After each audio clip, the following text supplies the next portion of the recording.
नमस्कार, SBT news में आपका स्वागत है। पेश है 29 मार्च शुक्रवार दोपहर 3:15 बजे राजस्थान की 15 बड़ी खबरें। इस न्यूज बुलेटिन के प्रायोजक हैं विनी केक एंड मोर। तो सबसे पहले एक नजर डालते हैं आज की हेडलाइंस पर। राजस्थान में पीएम मोदी की होगी 3 सभाएं। स्टेट हाईवे पर बेकाबू प्राइवेट बस पलटी, 12 घायल। कोटा में ट्रॉले ने आरपीएस की गाड़ी को रौंदा, मौत। राजस्थान में आचार संहिता के बीच पहली बड़ी कार्यवाही। चुनाव आयोग के ग्रीन सिग्नल के बाद अफसर पर गिरी गाज। और वाणिज्यिक कर विभाग के अधिकारियों और कर्मचारियों को समय पर आना होगा दफ्तर। शिष्ट पोशाक, पैंट और शर्ट पहननी होगी। और अब खबरें विस्तार से। राजस्थान में पहले चरण की 12 सीटों पर प्रचार करने के लिए प्रधानमंत्री नरेंद्र मोदी सहित अन्य नेता आएंगे। सभाओं का प्रकार क्या होगा, ये जल्द ही तय होगा। पीएम नरेंद्र मोदी की सभाओं पर ज्यादा फोकस किया जा रहा है। इस बार प्रदेश भाजपा के नेताओं से ये पूछा गया है कि वे ये बताएं कि पीएम मोदी की सभाओं की कहां-कहां जरूरत है। इसके बाद पार्टी के बड़े नेता दिल्ली में बैठकर ये तय करेंगे कि कहां-कहां पीएम की सभाएं होंगी। बताया जा रहा है कि पहले चरण की सीटों पर प्रचार के लिए प्रदेश भाजपा पीएम मोदी की 2 से 5 सभाएं मांग सकती है। स्टेट हाईवे 66 पर सवारियों से भरी बस बेकाबू होकर पलट गई। इससे महिलाओं सहित करीब 1 दर्जन लोग घायल हो गए। आसपास के लोगों ने प्राइवेट वाहन और एम्बुलेंस से हॉस्पिटल पहुंचाया। घटना बालोतरा जिले के कल्याणपुर थाना के घड़ोई गांव की है। जानकारी मिलने पर कल्याणपुर पुलिस मौके पर पहुंची। 3 घायलों को प्राथमिक उपचार के बाद जोधपुर रेफर कर दिया गया।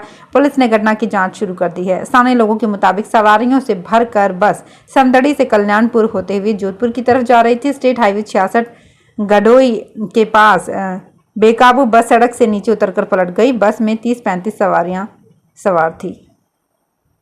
कोटा में आज सुबह हुए सड़क हादसे में राजस्थान पुलिस सेवा के एक अधिकारी की मौत हो गई। वहीं एसयूवी में सवार एक अन्य महिला अधिकारी गंभीर घायल है। जानकारी के अनुसार एक्सीडेंट शुक्रवार को करीब 10 बजे कोटा चित्तौड़ रोड पर धनेश्वर के पास हुआ। पुलिस ने बताया कि जिस गाड़ी का एक्सीडेंट हुआ है उसमें आरपीएस राजेंद्र गुर्जर और बेगू चित्तौड़गढ़ डीएसपी अंजलि सिंह थे। दोनों कोटा की ओर से आ रहे थे, तभी एक ट्रॉले ने उनकी एसयूवी को रौंद दिया। एक्सीडेंट में आरपीएस राजेंद्र गुर्जर की मौत हो गई। Gurjar Kota RAC 2nd battalion में पोस्टेड थे। लोकसभा चुनाव के आचार संहिता के बीच बाड़मेर में तैनात अतिरिक्त जिला मजिस्ट्रेट डॉक्टर सत्यप्रकाश कशवा को तुरंत प्रभाव से एपीओ किया गया है। उन्हें आगामी आदेशों तक पदस्थापन की प्रतीक्षा में रखकर कार्मिक विभाग में उपस्थिति दर्ज कराने के आदेश हैं। उनकी जगह सीनियर आरएएस अफसर राजेंद्र सिंह चांदावत को बाड़मेर में अतिरिक्त जिला मजिस्ट्रेट पद पर लगाया गया है। राजस्थान के वाणिज्यिक कर विभाग ने अब अधिकारियों और कर्मचारियों को समय पर दफ्तर आने के साथ साथ शिष्ट पोशाक, पैंट और शर्ट पहनने के निर्देश दिए हैं। इस संबंध में विभाग के जयपुर स्थित मुख्यालय के अतिरिक्त आयुक्त तो डॉक्टर मुकुट बिहारी जांगीर ने एक परिपत्र जारी किया है। इस परिपत्र में कार्मिकों को कार्यस्थल को साफ सुथरा रखने के निर्देश भी दिए गए हैं। इसके साथ ही कार्मिकों को सुबह 9:30 बजे कार्यालय में उपस्थिति दर्ज करवाने के निर्देश दिए गए हैं। राजस्थान की बीकानेर लोकसभा सीट से कांग्रेस प्रत्याशी गोविंद राम मेघवाल संकट में फंस गए हैं। बीकानेर के एक शख्स ने उन पर नामांकन में आपराधिक प्रकरणों का ब्यौरा छिपाने का आरोप लगाया है। विजेंद्र पाल सिंह ने इस विषय को लेकर जिला निर्वाचन अधिकारी को शिकायत भेजी है। इस शिकायत में लिखा है कि गोविंद राम मेघवाल ने अपने ऊपर चल रहे आपराधिक प्रकरणों की जानकारी नॉमिनेशन फॉर्म में नहीं दी है। राजसमंद उम्मीदवार सुदर्शन सिंह रावत के टिकट वापस करने और एक भी सीट पर ब्राह्मण उम्मीदवार नहीं उतारने से उठे विवाद के बाद अब कांग्रेस ने नए सिरे से एक्सरसाइज शुरू कर दी है। अब कांग्रेस भीलवाड़ा से पूर्व स्पीकर सीपी जोशी को उम्मीदवार बनाने की तैयारी कर रखी है। भीलवाड़ा से मौजूदा कांग्रेस उम्मीदवार दामोदर गुर्जर को राजसमंद शिफ्ट करने का प्रस्ताव है। सीपी जोशी के नाम पर जल्द ही मुहर लगने की संभावना है। डॉक्टर सीपी जोशी 2009 से 2014 तक भीलवाड़ा से सांसद रह चुके हैं, इसलिए उनके नाम पर फिर से विचार किया गया है।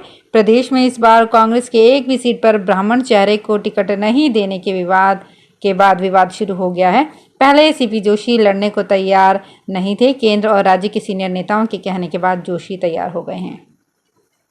सचिन पायलट के गढ़ टोंक में कांग्रेस को बड़ा झटका लगने वाला है। आज शाम 4 बजे जिलाध्यक्ष अजीत सिंह मेहता के पदभार ग्रहण के बाद 100 से ज्यादा कांग्रेसी नेता, जनप्रतिनिधि, कार्यकर्ता भाजपा ज्वाइन करेंगे। ज्वाइनिंग कमेटी के अध्यक्ष अरुण चतुर्वेदी आज नगर पालिका अध्यक्ष, प्रधान, पूर्व प्रधान सहित कई कांग्रेसी नेताओं को आज भाजपा ज्वाइन करवाएंगे। झुंझुनू लोकसभा सीट से भाजपा उम्मीदवार शुभकरण चौधरी के फतेहपुर के पोद्दार सदन के अंदर कार्यालय उद्घाटन के कार्यक्रम जबरदस्त तू में हो गई।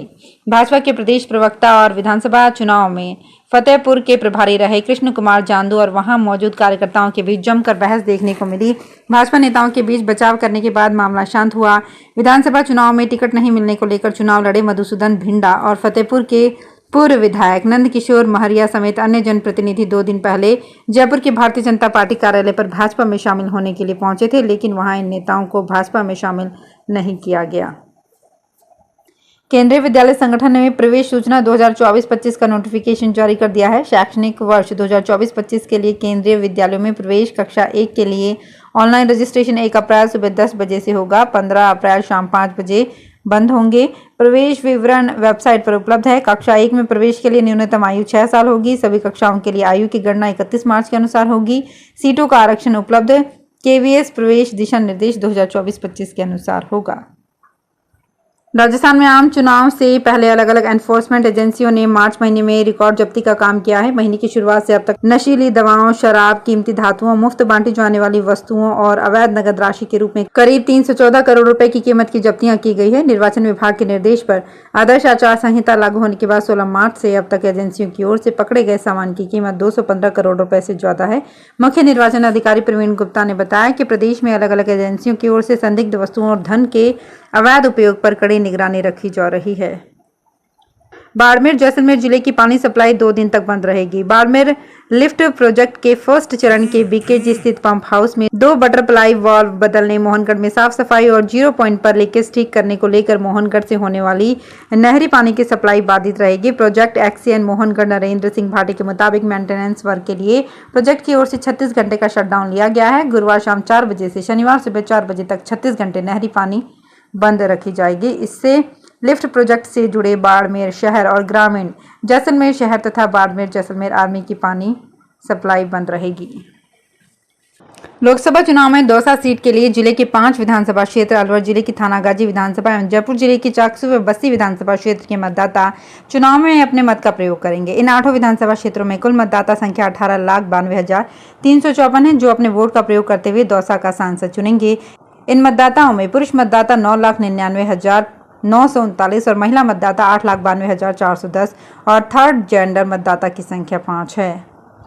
राजसमंद जिले में गेहूं की फसल की कटाई जारी है। अब तक करीब 25% गेहूं की कटाई हो गई है, जबकि शेष फसलों की कटाई आगामी 15 दिनों में पूरी होने की उम्मीद है। इसके बावजूद राजसमंद झील से निकलने वाली नहर से पानी की निकासी जारी है। झील का जलस्तर 18 फीट पहुंच गया है। फसलों की कटाई के कारण कई जगह पानी का उपयोग नहीं होने के कारण पानी व्यर्थ बह रहा है। हालांकि सिंचाई विभाग का तर्क है कि पछाती फसलों के लिए पानी दिया जा रहा है। अलवर में मनरेगा में काम कर रहे मजदूरों की संख्या में 1 माह में कमी आई है। पिछले माह की अपेक्षा करीब 5,000 मजदूरों ने कच्चे काम से किनारा किया है। माना जा रहा है कि चुनावी सीजन में इन मजदूरों को तमाम कार्य मिल गए हैं। मजदूरी भी उन्हें यहाँ ज्यादा मिल रही है। ऐसे में वो मनरेगा काम की ओर नहीं लौट रहे।